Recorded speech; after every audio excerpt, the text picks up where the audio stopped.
What's up, everybody? My name is Michael Mark Cantonini, the play-by-play voice of the Aberdeen Ironbirds, high A affiliate of the Baltimore Orioles. I'm happy to be joined by senior baseball writer for The Athletic, Keith Law, a big league ready talent that's cheap right now. I mean, that's what front offices are craving in every way possible. hmm Prospects are great, but you want guys that can step in right away now and play. And of course, the Orioles have that. In terms of being big league ready, or at least close to, I mean, we can't do an interview without talking about Jackson Holliday. I mean, what I saw in 2 months of Jackson last year, the way he goes about his business and how he improved in just little areas of the game and how he just kept getting better every day. So hmm an historically impressive 2023 season for him, low A to triple A in 1 year.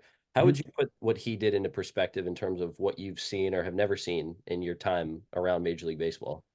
He is one of the, I'd say, 20, 25 best prospects I've seen in my history. I don't think it's unprecedented. I would say more like this is what the superstars do, right? This is what the Trouts and the Harpers and the Acuñas, um, what they end up doing. They just tear through the minors, and as they move up a level, whether they have to make an immediate adjustment or not, they raise the level of their game to match the tougher level of competition. And we did see him do that. And I really have very little doubt that whenever they decide to promote him this year, he's going to be ready and he's going to be at least okay right out of the chute. Maybe he's not a star right away because, I mean, even Mike Trout wasn't, but I think he's going to make that adjustment pretty easily. And I seem to be one of the people who's more of a believer in his defense, unless he just gets really big, which is possible because if you've seen him up close, I assume you have. I mean, he barely shaves at this point. He's got such a baby face. It does make me think this guy might have a lot of physical growth ahead of him, which is fine. Okay, maybe that pushes him to third base or something else, but I have seen him play a good bit of shortstop. I've never had an issue with his shortstop defense. I think he can not just stay there, but end up a pretty good shortstop.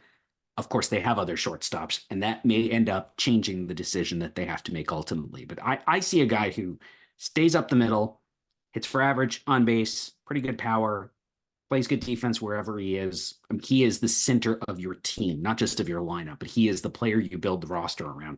And it's kind of funny because I think we all sort of said the same thing about Adley Rutschman. So the Orioles are going to have two of those guys, which is pretty fortunate. Absolutely, and a guy that I really enjoyed watching and calling his games last year in the 5 weeks that I saw him was Samuel Basallo. You mentioned him earlier. So from my perspective as a broadcaster, I see Yordan Alvarez type pop out of his bat, and then I've seen the swing up close, and I've seen some swing comparisons to Rafael Devers. I mean, what have you seen from Basallo, and where do you think he projects long term? I don't see the Devers comp just Or in to terms just of swing wise? swing. No, it's fine. You just got me thinking. That's all. These things are great. I got to see him hit. I didn't see him catch. I had to everything I have on his catch because he DH'd when I saw him. Everything I have on his catching is from people outside the organization. Everyone thinks he can catch. He's obviously got an arm. I mean, that you can see pretty easily. He was such an advanced, had such an advanced approach for his age, especially, they just bumped him up to double A just to keep him playing. And so I think he was the youngest player on either roster when I saw him. And I mean, he's taking better at bats than most of his own teammates. Obviously, they're all facing the same pitching.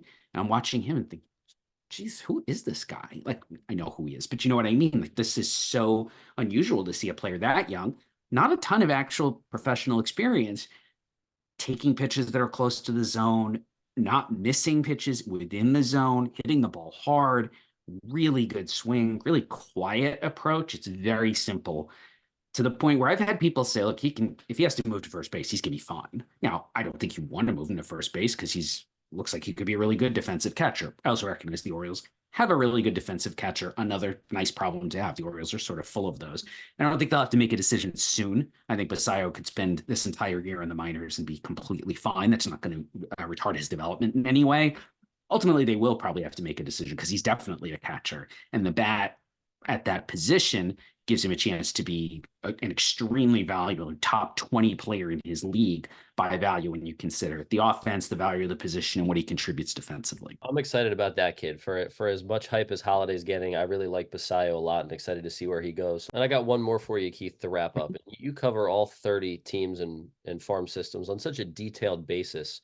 I don't know how you do it all and fit it all in, but I don't just either. So from over the years, from when you started doing this until now, I mean, how have you evolved in terms of covering these prospects and your analysis and when you go see a guy, whether it's in person or on video?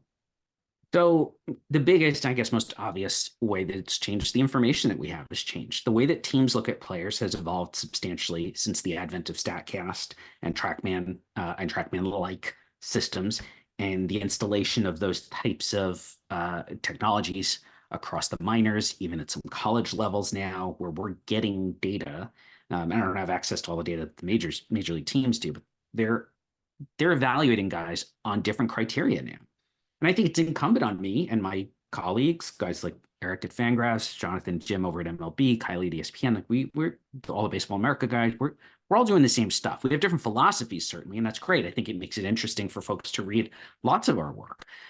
But we all want to know what the major league teams know, what the scouts know, what the front offices know. And so I've had to adapt and I've had to evolve. I've also, there's a lot more information, there's a lot more video out there. More is better, but that doesn't mean all information, all video is necessarily created equal too. Not all opinions are not necessarily created equal. So I have more information coming at me than I've ever had before, and I have to change my process a little bit to handle everything that's coming in. The last thing I'll say is I always feel better when I see a player in person. I can't see them all, and I recognize that. And every year there's I got every draft, there's the one that got away. The one guy, like, how did I never see that guy? How did that just not work out? But it's weather, it's schedule. I have three kids. I try to be home for major events every time I possibly can. That's a big reason I never went back to work for a front office. Big reason I left in the first place.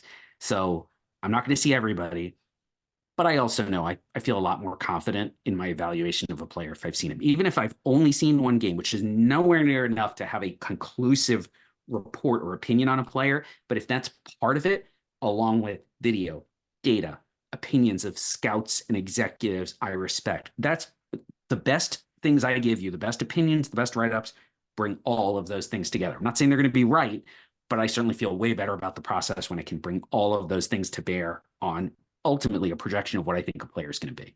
Well, incredible stuff, Keith. I really appreciate the insight and you taking the time for this conversation. My name is Michael Marcantonini, Keith Law, senior writer for The Athletic. Keith, thanks so much for taking the time. Yeah, my pleasure.